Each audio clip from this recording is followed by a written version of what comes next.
Interview attend করে কি করে আমি 12+ স্কোর আনতে পেরেছিলাম, প্রায় 12 যে হলের মধ্যে আমার যে ভুলগুলো হয়েছিল সেই ভুলগুলো একদম করবে না। আমি তো করছি। সেখানে তুমি যদি কোনো রকম ভুল কিছু করে ফেলো, ভাই তোমার ইন্টারভিউ কিন্তু পুরোপুরি শেষ। তুমি বলবে যে, "তুমি তো বোকার মতো উত্তরটা দিয়েছিলে সেজন্য তুই বাদ গেছিলি।" হ্যাঁ, বোকার মতো উত্তর দিয়েছি বলেই সেই ডাব্লিউবিতে বাদ গেছিলাম। সেটাকে বলে দেখবে যে কোয়েশ্চেনটা পারবি না, সেই কোয়েশ্চেনটা বলে দিবি যে এই মুহূর্তে মনে পড়ছে না। অনেকেই বলে এই মুহূর্তে মনে পড়ছে না বলে দিবি। সবথেকে বড় ভুল এটা। আমি বুঝতে পেরেছিলাম যে এটা ওটা টোপ। এই টোপটা আমাকে বাউন্সার আমাকে ক্লিয়ার করতেই হবে। ঠিক আছে? এটা কিভাবে ক্লিয়ার করলাম জানো? আমি বলে কোয়েশ্চেন করলাম কি ম্যাডাম জানতে চাইলো যে হ্যাঁ, ও বলতে পেরেছে এটা হয়তো বলতে পারবে না। এর সম্পর্কে বলতে পারবে না। যখন আমি তাকে সম্পূর্ণটা বললাম, সেখানে একটা বড় ছয় মেরেছি ভাই। বড়। আমার চাকরিটা পেয়ে যাবে। তো মেয়ের বাবার কাছ থেকে তো তুমি তো পণ নিয়ে নেবে। ঠিক আছে? যেহেতু তুমি পুলিশের চাকরি পাচ্ছ, নেবে না পণ?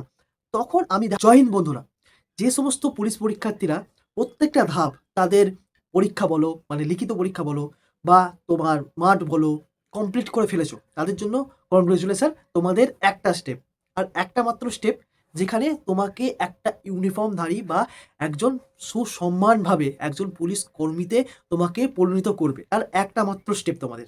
তোমাদের একটা মাত্র স্টেপ পার করলেই তোমাদের নিজের স্বপ্ন পূরণ করতে পারবে। নিজের মা-বাবার মুখ উজ্জ্বল করতে পারবে। সেটা হচ্ছে ইন্টারভিউ। এবার হচ্ছে ইন্টারভিউ। তোমাদের আজকে বলবো, ঠিক আমি ৩ টে ভিডিও নিয়ে আসবো। ৩ টে ভিডিও। ৩ টে ভিডিওর মধ্যে সমস্তটা পেয়ে যাবে। প্রত্যেকটা স্টেপ বাই স্টেপ প্রত্যেকটা।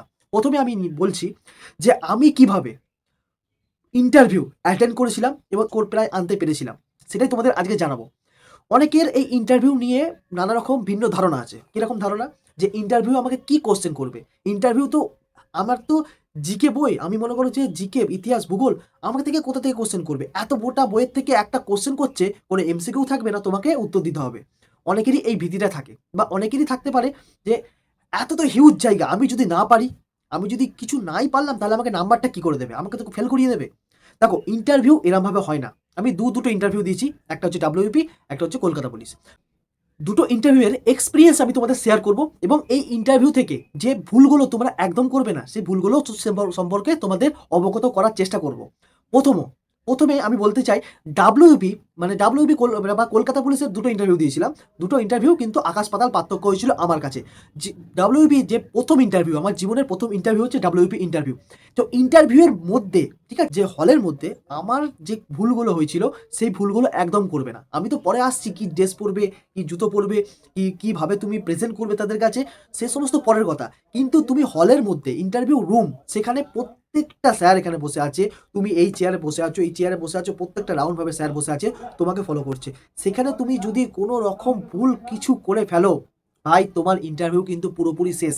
প্রথমে ডাব্লিউবিটা শুনে নাও, যেগুলো আমি ইন্টারভিউ হলের মধ্যে আমার মনে হয়েছিল যেটা ভুল করেছি। প্রথমে মনে হয়েছিল যে না ঠিক আছে, ইন্টারভিউ ভালো দিয়েছি। পরে মনে হয়েছিল যে এটা সবথেকে বড় ভুল হয়েছে। সেই ভুলগুলো তোমাকে রিকভারি করতে হবে, যাতে আমার মতো তোমরা কেউ ডাব্লিউবিতে ব্যাক না করো। সবসময় এগিয়ে যাও। যার যত নাম্বারই থাকুক, যে যত নাম্বারই পেয়ে থাকো, কেউ ১ পেতে পারো বেশি বা ৪-৫ বেশি পেতে পারো। এবারের সবথেকে বেস্ট হচ্ছে 1.7, মানে 1.7 একটা সিটের মধ্যে ফাইট হচ্ছে 1.7। ১৭০ জন যদি পাস করে থাকে, ৭০ জন বাদ যাবে, ১০০ জন তার মধ্যে ফিট হবে। তার মানে 2:1 নয়। ভালো করে বোঝো। প্রচুর চান্স। তোমাদের প্রচুর চান্স একটা পুলিশের চাকরি পেয়ে তুমি যেখানে তোমার বাবা-মাকে বা পরিবারকে নিজের মাথা উঁচু করে নিজেকে চলতে পারবে। সেগুলো শোনো শুধুমাত্র। বেশি বলছি না। শুধু যে কোয়েশ্চেন গুলো হয়েছিল সেগুলোই বলছি। ১ম এ আমি যখন ডাব্লিউবি ইন্টারভিউ এর মধ্যে, হলের মধ্যে, ঠিক আছে? একদম বাইরে দাঁড়িয়ে আছি, দরজার বাইরে। একজন, একজন করে বেরোচ্ছে, একজন, একজন করে ঢুকছে। হ্যাঁ, ১ম এ বলে রাখি যে আমার ডাব্লিউবি ইন্টারভিউ হয়েছিল দুর্গাপুর। আর আমার কলকাতা পুলিশ ইন্টারভিউ হয়েছিল হচ্ছে বিটি লাইন, যেটা হচ্ছে দমদম। পার্থক্যটা কি?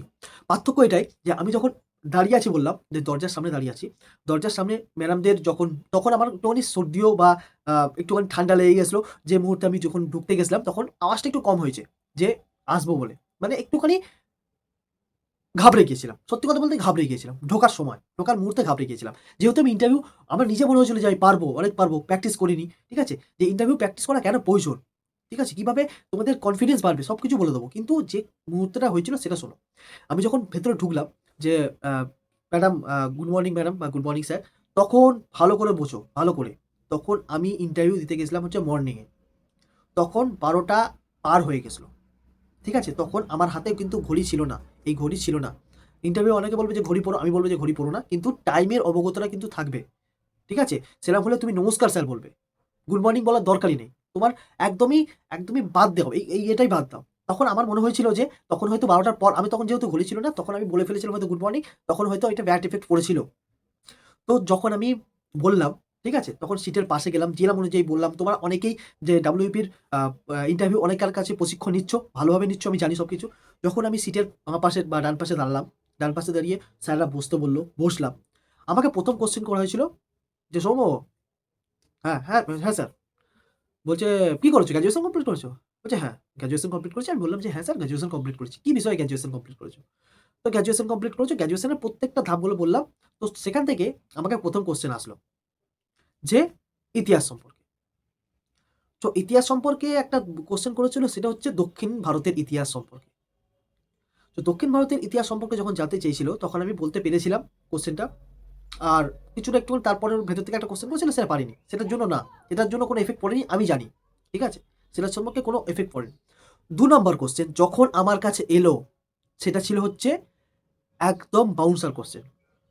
আচ্ছা, আমার সেই সময় ভুল হয়েছে। তোমরা যে ভুলটা করবে না সেটাই বলছি বারবার করে। তুমি বলবে যে, "তুমি তো বোকার মতো উত্তরটা দিয়েছিলে, সেইজন্য তুমি বাদ গেছিল।" হ্যাঁ, বোকার মতো উত্তর দিয়েছি বলেই সেই WBতে বাদ গেছিলাম।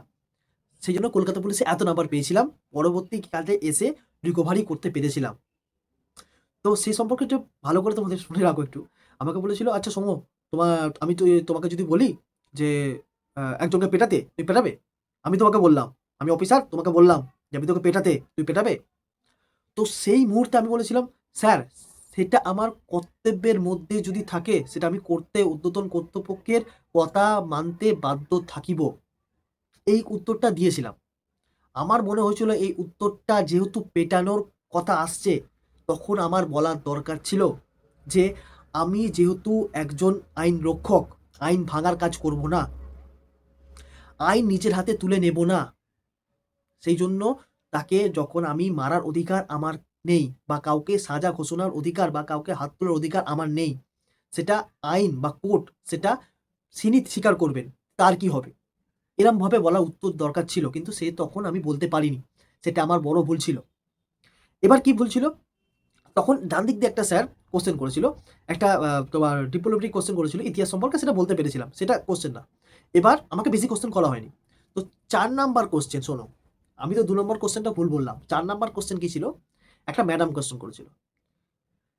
যে অনেকেই বলে দেখবে, আগে শুনে নাও। অনেকে বলে দেখবে যে কোয়েশ্চেনটা পারবি না, সেই কোয়েশ্চেনটা বলে দিবি যে এই মুহূর্তে মনে পড়ছে না।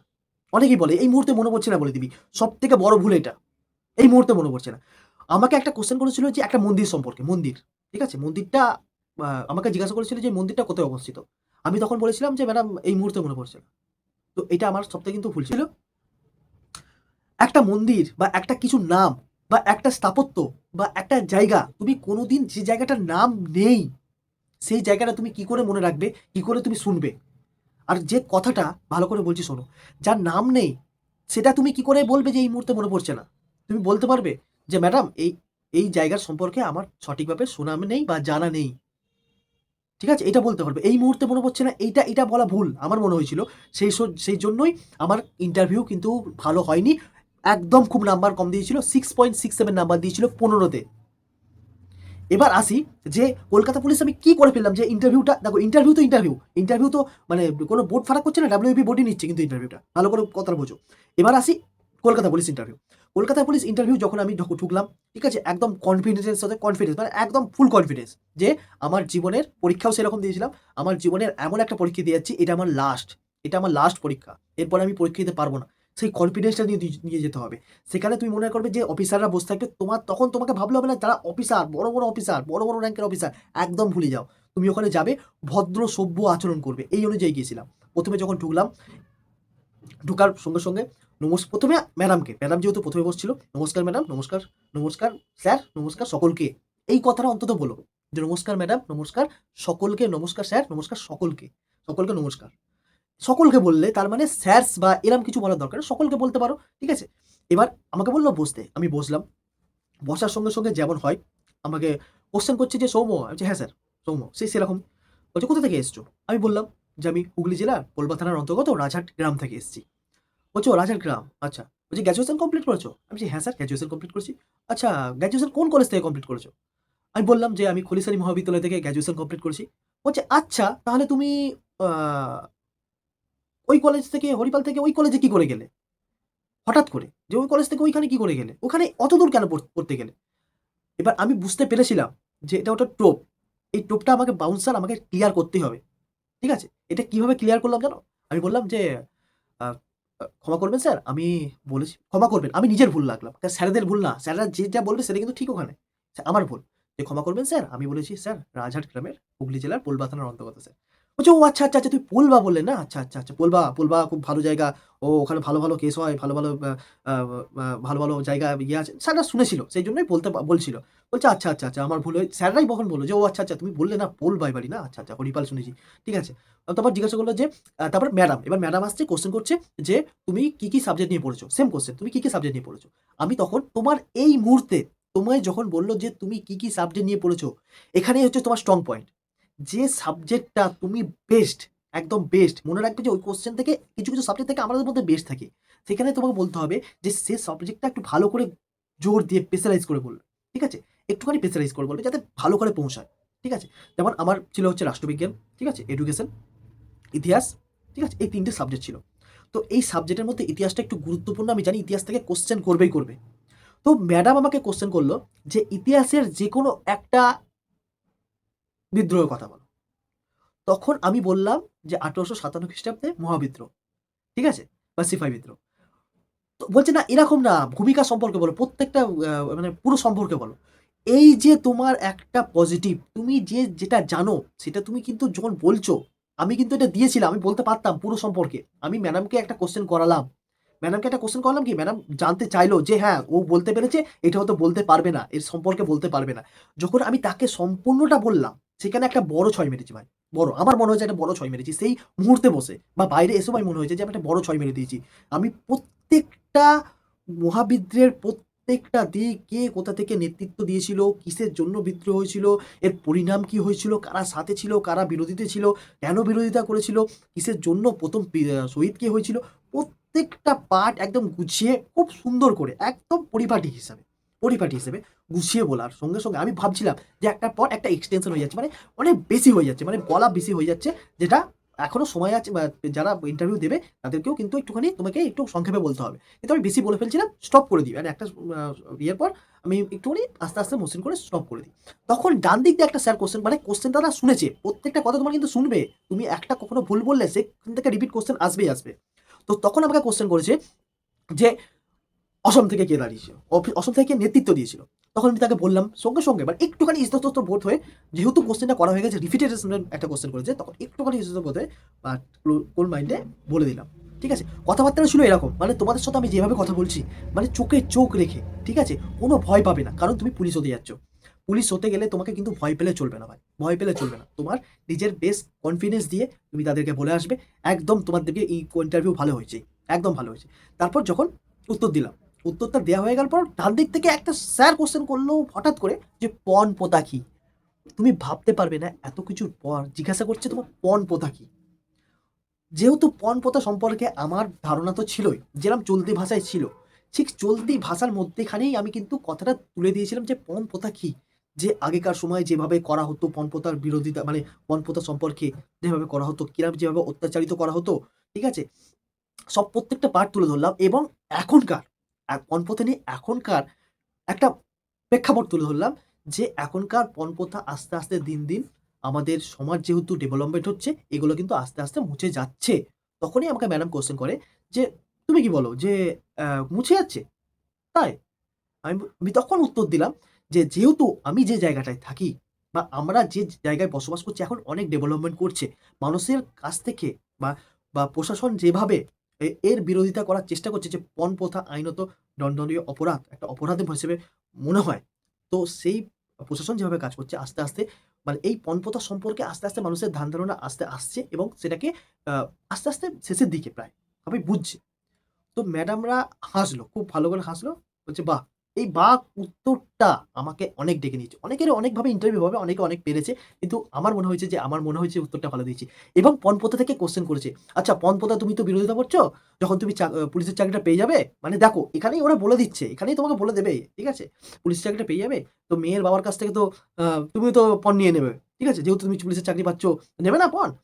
তখন আমি দেখো এই কোশ্চেনগুলো তোমাকে যে কোশ্চেন করবে তার একটা পজিটিভ মাইন্ড সবসময় সঙ্গে সঙ্গে যে কোশ্চেনটা করছে আমি একটা পজিটিভ ভাববো, পজিটিভ উত্তর দেবো।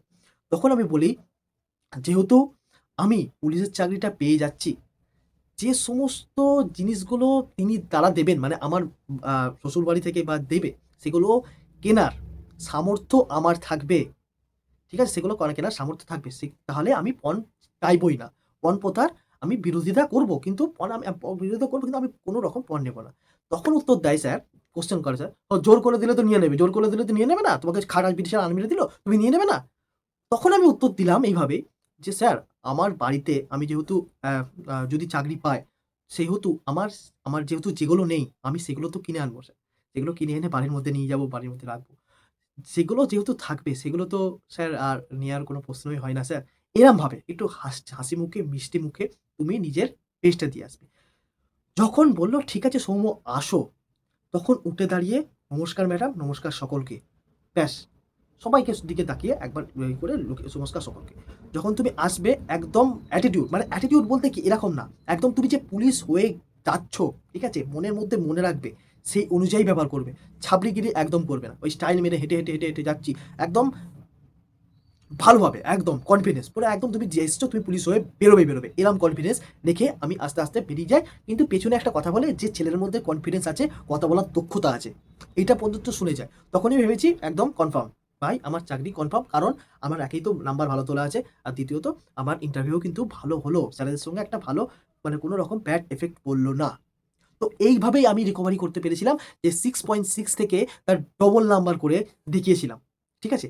তাই বলছি, কোনো রকম ভয় পাবে না। আমি তোমাদের শুধু বললাম যে এই কোয়েশ্চেনটা শুধু বললাম যে আমাকে কিভাবে কোয়েশ্চেন করেছিল, সেভাবে কোয়েশ্চেন করেছিল, যেভাবে ট্যাকেল করেছিলাম তোমাদের শুধু বললাম। এবার তোমাদের প্রত্যেকটা ভিডিও মানে হচ্ছে কি ড্রেস আপ করতে হবে, কি পড়তে হবে, ঠিক আছে? কিভাবে অ্যান্সার দিতে হবে, প্রত্যেকটা বিষয় তোমাদের আলাদাভাবে বলছি। এই কোয়েশ্চেন এটা অনেক বড় হয়ে গেল, তাও তোমাদের বলার চেষ্টা করলাম।